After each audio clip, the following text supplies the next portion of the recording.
ভারতের উগ্র হিন্দুত্ববাদী মোদী সরকারের প্রস্তাবিত ওয়াকফ সংশোধনী বিলকে মুসলিম সম্প্রদায়, মুসলিম ওয়াকফ সম্পত্তি ও ঐতিহাসিক স্থাপনার জন্য হুমকি বলে মন্তব্য করেছেন জনপ্রিয় ইসলামিক স্কলার ও দায়ী ডক্টর জাকির নায়েক। তিনি বলেন, প্রস্তাবিত ওয়াকফ সংশোধনী বিলটি আমাদের ধর্মীয় প্রতিষ্ঠান ও ঐতিহাসিক স্থাপনার জন্য সরাসরি হুমকি স্বরূপ। যদি এটি পাশ হয় তবে এটি হাজার হাজার মসজিদ, মাদ্রাসা ও কবরস্থানকে দখলদারিত্বের দিকে ঠেলে দিবে। রবিবার তার ব্যক্তিগত এক্স অ্যাকাউন্টে এক ভিডিও বার্তায় তিনি এসব কথা বলেন। ভারতের উগ্র হিন্দুত্ববাদী মোদী সরকার কর্তৃক নির্বাসিত জনপ্রিয় এই দায়ী আরও বলেন, বিলটি আইনে পরিণত হলে মুসলিম জনসাধারণের জন্য মারাত্মক হুমকি ডেকে আনবে।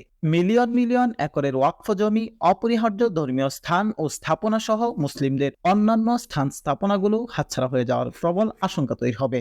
এছাড়া তিনি এই বিলের ব্যাপারে মুসলিমদের সতর্ক থাকার ও বিরোধিতার জন্য ঐক্যবদ্ধ হওয়ার আহ্বান জানান। ওয়াকফ সংশোধনী বিলের বিষয়ে হিন্দুস্তান টাইমসের আজকের প্রতিবেদনে বলা হয়, প্রস্তাবিত ওয়াকফ সংশোধনী বিলের মূল ভাষ্য হল, ওয়াকফিয়া সম্পত্তির রক্ষণাবেক্ষণ ও যাবতীয় সিদ্ধান্ত গ্রহণে ওয়াকফ বোর্ড ও মোতাল্লিদের একচ্ছত্র ক্ষমতা কমিয়ে আনা, এতে সরকারি হস্তক্ষেপের সুযোগ তৈরি করা ও নিয়ন্ত্রণ বাড়ানো। সংশোধনী বিলে ডিস্ট্রিক্ট কালেক্টর অফিসে ওয়াকফ সম্পত্তির রেজিস্ট্রেশন বাধ্যতামূলক করার প্রস্তাব রাখা হয়েছে। এছাড়াও কেন্দ্রীয় ওয়াকফ কাউন্সিল ও দেশের রাজ্যগুলোতে যে ওয়াকফ বোর্ড রয়েছে তাতে মহিলা প্রতিনিধিও নিযুক্ত করতে হবে।